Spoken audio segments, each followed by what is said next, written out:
Baik, pada kesempatan ini saya akan coba membahas tentang strategi internet yang pernah saya tulis sekitar 13 tahun yang lalu. Udah lama sih, cuman dicuekin ya udah. Saya tulis aja. Eh, Anda bisa lihat ini di sejarah internet Indonesia, jadi bisa masuk ke wiki saya, LMS Ono Center.id atau Ono Center.id/wiki. Nanti akan masuk ke halaman ini. Kemudian di sini ada sejarah internet Indonesia, bisa diklik. Kalau mau iseng kita bisa baca macam-macam tentang sejarah IT dan internet di Indonesia mulai tahun 1923. Wah, itu keren banget ini. 1923 ada sejarahnya mulai. Ini zamannya radio. Kalau tahun 20-an itu radio sebenarnya bukan internet. Kemudian mulai masuk ke era BBS, dan ini tahun 90-an mulai masuk ke era internet. Oke. Ada beberapa catatan, cuman sekarang belakangan saya agak nggak sempet nyatet macam-macam. Ada hari blogger nasional lah, segala macam. Oke. Kemudian sejarah paling strategi ya saya taruh paling bawah. Ini ada pelaku-pelaku sejarahnya, strategi ICT atau internet Indonesia, dan sebagainya. Ini saya masuk ke sini, strategi ICT atau internet Indonesia. Tulisan ini dibuat tahun 2007, yang minta Menkominfo sama Dirjen Postel waktu itu, tentang strategi IT Indonesia. Ya dibuatkan, dipresentasikan, udah gitu dicuekkan. Daripada tidak balik modal, diposting lah di wiki, kira-kira gitu. Cuman daripada nggak balik modal lagi, saya taruh di YouTube sekalian sekarang. Oke. Kerangka berpikirnya sederhana. Kalau Anda melihat semuanya, nanti Anda tahu kenapa ini tidak diadopsi, dicuekin. Tulisan ini sebenarnya berusaha mengangkat kekuatan yang ada di rakyat Indonesia tanpa menunggu investor asing, tanpa menunggu investasi operator. Jadi dengan kekuatan yang ada di rakyat, kita bisa bikin internet sendiri. Itu sebabnya hal ini tidak dipedulikan.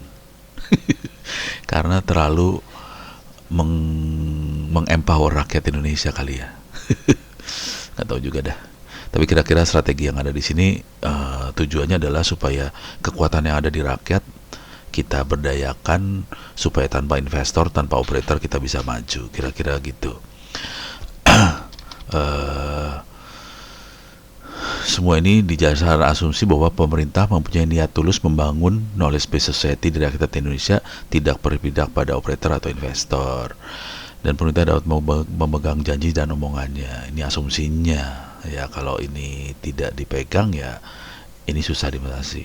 Dari strategi ini kira-kira yang akan terjadi kira-kira seperti ini. Jumlah sekolah yang akan tersambung. Jadi targetnya ke sekolahan sih. Kita nggak akan targetin ke komersial. Kita lebih ke arah sekolahan.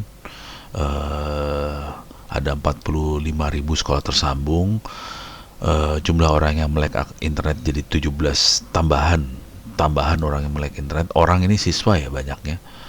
17,5 juta siswa, 2,6 juta guru. Masa di internet di Indonesia akan bertambah kira-kira seperti ini. Sekarang ini masanya udah gede banget sih, sekitar 100-an juta orang. Cuman tetap nggak tahu internet sih sebenarnya. Taunya Facebook, taunya Instagram, tidak tahu bahwa itu internet. Kira-kira gitu. Dan yang keren lagi adalah sekolah akan belanja bandwidth sekitar 500 miliar per bulan. Ini sekolah yang bayar loh ini, bukan pemerintah yang bayar. Total 22 GB bps bandwidth. Kemudian Indonesia akan produksi sekitar 6 miliar per bulan peralatan buat internet. Ini wajan bolik lah, apalah segala macam, RT RW net segala macam. Ini 6 miliar per bulan, kecil. Ini nggak gede, triliun baru gede di Indonesia. Sekarang miliar udah kecil kok, nggak ada apa-apanya. Jadi semuanya ini, tapi dengan biaya segini kita bisa menghidupi sekitar 46.000 sekolah, 17 juta siswa melek internet. Jadi yang ditargetin bukan yang komersial, yang di sini yang targetnya adalah yang pinggiran, terutama siswa. Karena siswa itu kalau dikumpulin itu punya dana besar sebetulnya buat membiayai internetnya sendiri. Oke. Kenapa itu dilakukan? Jadi yang komersial biarlah itu operator dah. Komersialnya biar operator. Investor tuh komersial semua. Cuman yang tidak komersial jangan dihalangi gitu. Saya ngambil kata-kata dari Dr. Wahidin Sudirohusodo dari buku seri Pahlawan Kemerdekaan Indonesia DPN RI jilid 1 tahun 1967. 67 saya umur, sebagian besar dari kita mungkin belum lahir. Saya sendiri umurnya baru sekitar 5 tahunan waktu itu. Jadi kata-katanya kira-kira gini, untuk memajukan bangsa Indonesia dan membangun masyarakat Indonesia yang baru hanyalah dengan memajukan pendidikan. Jadi kalau kita tidak investasi di pendidikan, jangan berharap kita bisa memajukan bangsa Indonesia atau membangun masyarakat Indonesia yang baru. Khususnya pendidikan di kalangan para pemuda dan pemudinya. Pendidikan dan pengajaran adalah pemegang peranan penting dalam pembangunan bangsa Indonesia dan kemajuan umat manusia. Ini Dr. Wahidin yang ngomong, bukan saya. Oke, referensi cara manuver di lapangannya dicatat di Sejarah Internet Indonesia, di situs ini sih sebenarnya. Pola berpikirnya kira-kira gini lah, pola berpikirnya.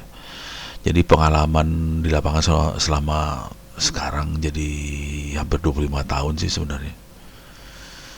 25 tahun lebih, hampir 30 tahun.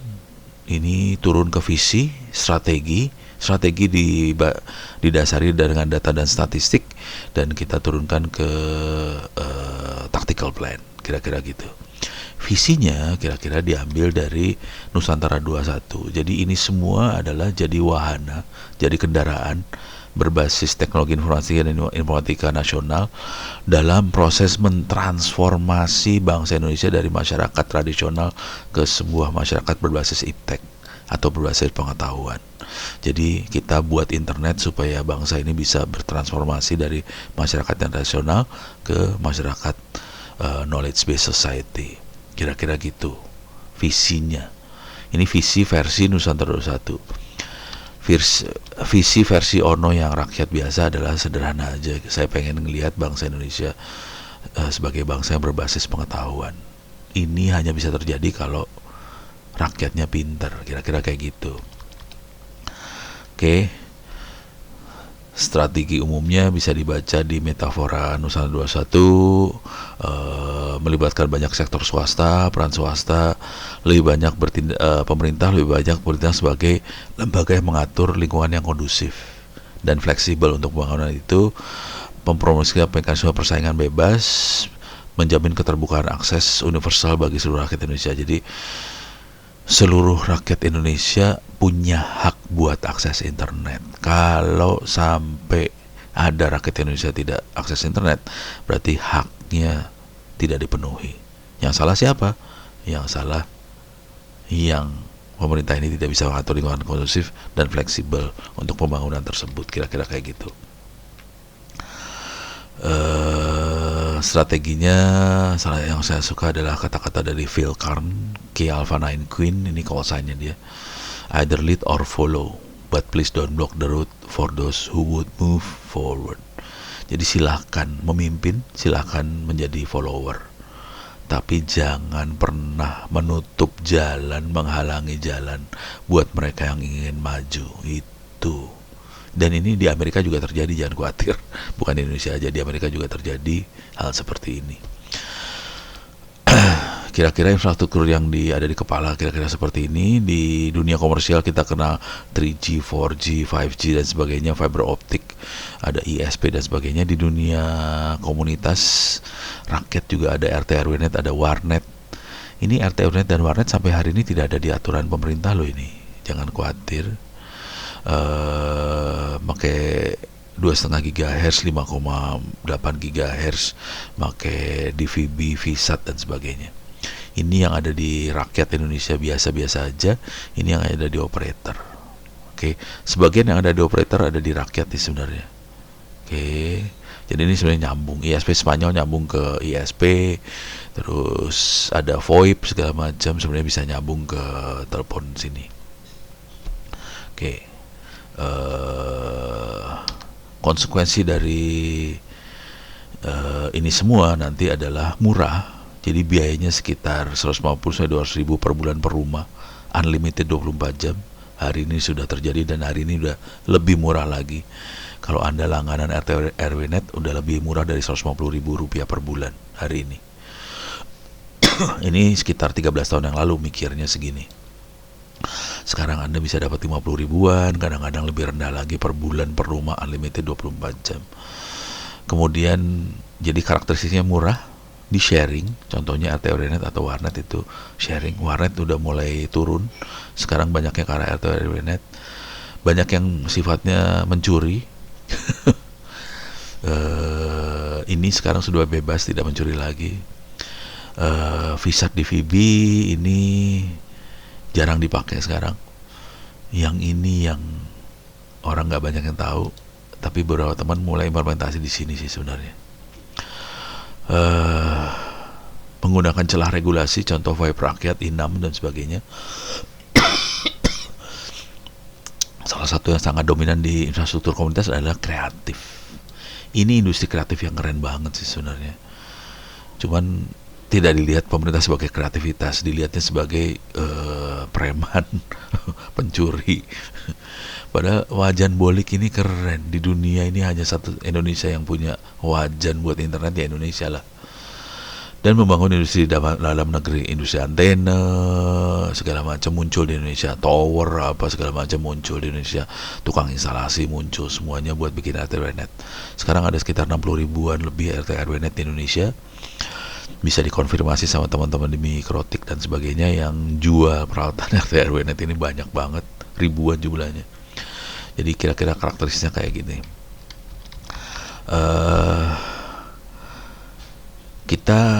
Saya melakukan banyak perhitungan sih sebenarnya, tapi ini kalkulasinya sekitar 13 tahun yang lalu ya. Jadi ini kita bisa lihat statistiknya. Ini dia statistiknya. Jumlah sekolah ada sekian, SD 150 ribuan, tapi sekarang udah lebih, harus 200 ribuan sekolah SD sih. Madrasah Ibtidaiyah sekitar 23 ribu, SMP 13 ribu, Madrasah Sanawiyah sekitar 12 ribu, SMA 8 ribu, SMK 5 ribu, Madrasah Aliyah 5 ribuan lah, perguruan tinggi segini. Ini statistik 13 tahun yang lalu, sekarang sudah lebih besar daripada ini sih sebenarnya. Oke. Jumlah muridnya 13 tahun yang lalu kira-kira segini. Kalau asumsinya bahwa per siswa bayarnya 1.000 rupiah per bulan, kita akan dapat sekitar sekian miliar ini. 49 miliar itu dari siswa-siswa. Ini perguruan tinggi agak curang ini. Bayarnya cuma 5.000 perak. Sekarang sih mahasiswa bayar 100.000 juga gak apa-apa. Banyak mahasiswa yang bayar 50.000, 100.000 per bulan. Ya yang murah-murah sih 25 ribuan sih buat pulsa. Dan seringnya dapat wifi free. Cari wifi free semua. Jadi asumsi ini udah salah semua sih sebenarnya. Siswa 1.000 rupiah masih oke lah, SD, SMP masih 1.000 perak. Cuman kalau mahasiswanya udah salah. Jadi sebenarnya dana yang terkumpul di masyarakat untuk internet lebih besar daripada ini sih. Konsekuensinya bandwidth hari ini juga lebih besar dari ini. Kemampuan konsumsi bandwidth per sekolah itu kira-kira segini. Ini bandwidth sekolahnya ya. Ini hitungannya masih 8 kbps. Sekarang mah udah dengan harga segitu, udah harganya udah gila lah. Udah 1 mega, 2 mega udah gampang banget dapatnya hari ini ya. Dan kita juga solusi yang lain adalah bukan di sini sih, di paper saya yang lain saya bikin internet offline supaya bandwidth keluarnya jadi kecil. Bisa dilihat di wiki saya nih.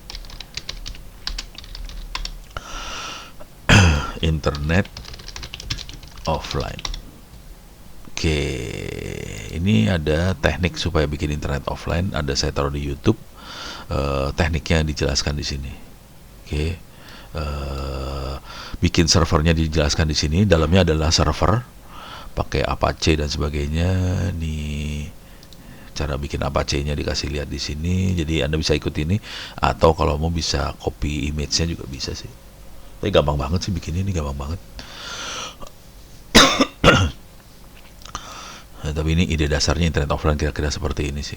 Ini orek-orekan saya waktu bikin internet offline awal banget. Saya scan, saya taruh di wiki aja lah. Jadi Anda semua bisa bikin internet offline. Konsekuensinya kalau internet offline, bandwidth keluar dari sekolahnya jadi kecil. Sebagian besar informasi ditaruh di offline, sebenarnya gitu. Jadi ini konsekuensinya, yang penting adalah swadaya siswa, swadaya masyarakat. Ini kalau pemerintah maunya digratisin, bisa dibayarin dari USO sih sebenarnya. Kalau enggak ya siswa juga mampu bayar sih sebenarnya. Guru yang ada sekitar sekarang lebih dari 2,6 juta, banyak guru sekarang. Kalau kita lihat di dunia pekerja, ada sekian pekerja di Indonesia, bandwidth yang bisa dibeli sekian, UMKM juga ada banyak nih. Kita bisa beli bandwidth sekian. Industri juga ada banyak. Ini dihitung semua, ini perhitungan semua. Data-data kecamatan dan sebagainya di Indonesia kira-kira seperti ini. Oke, ini tahun 2004-2006an ya, masih lama banget. Warnet ada segini pada waktu 2007. Oke, RT RW net sekian. Terus ini kekuatan dari mailing list di Indonesia kelihatan sangat aktif. Ada IndoWLI, Awari, Jasakom. Ini semuanya sudah tewas hari ini, udah nggak ada. IndoWLI tidak ada, hilang pada saat WiFi dibebaskan. Jadi IndoWLI mulai turun. Warnet sudah berubah jadi game online. Jasakom hacker udah diganti sama generasi-generasi yang lebih muda. Ada banyak sekali generasi hacker yang lebih muda.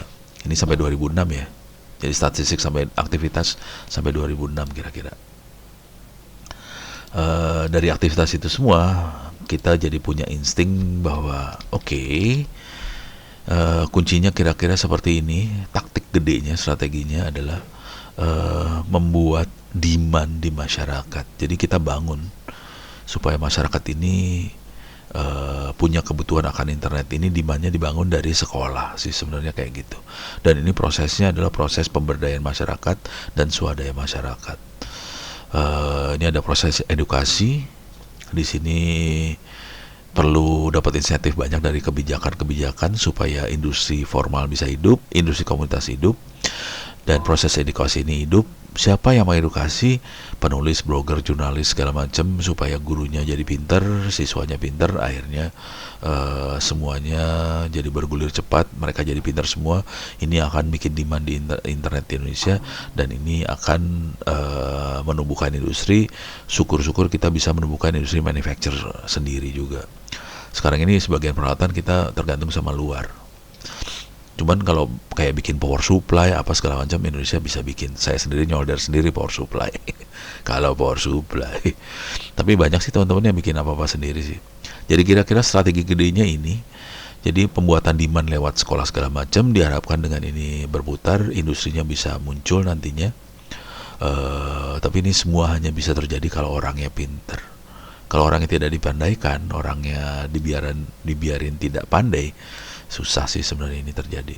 Sekarang ini kondisinya susah sih sebenarnya, karena sekolah-sekolah itu guru-guru tidak diberdayakan segala macam sih. Oke lah, duitnya tambah gede, cuman pemberdayaannya kurang. Jadi kayak IT masuk ke kurikulum aja, waduh, saya harus berantem dulu urusannya.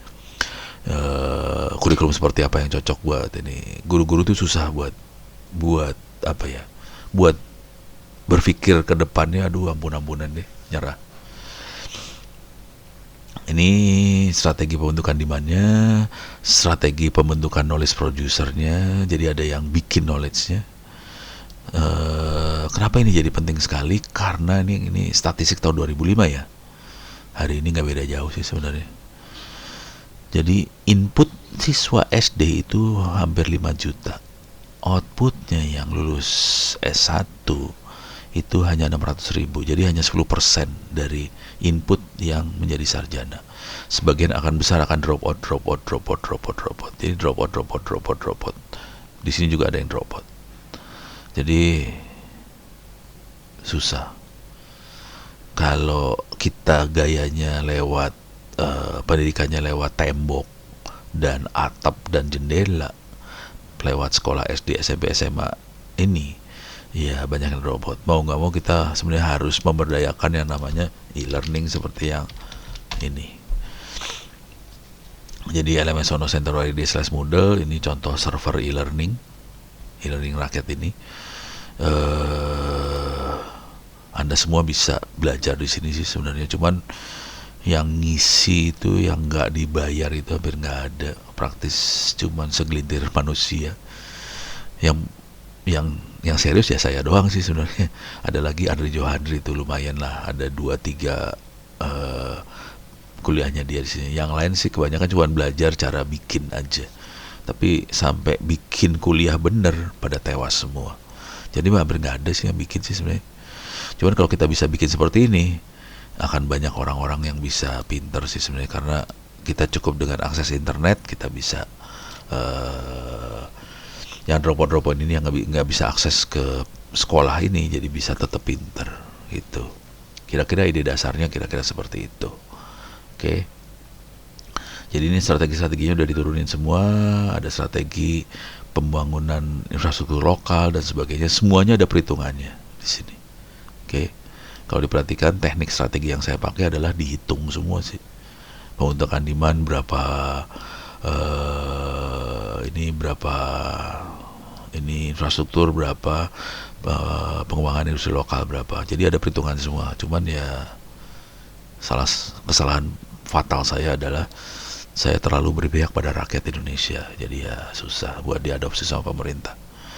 Itu. Tapi mudah-mudahan ini buat bisa kasih gambaran ke kita semua bahwa sebetulnya rakyat kita cukup kuat sih sebenarnya. Kalau tidak dianggap sebagai pencuri atau preman, kita bisa bikin semua sendiri sih sebenarnya. Demikian, mudah-mudahan bisa memberikan gambaran strategi umum untuk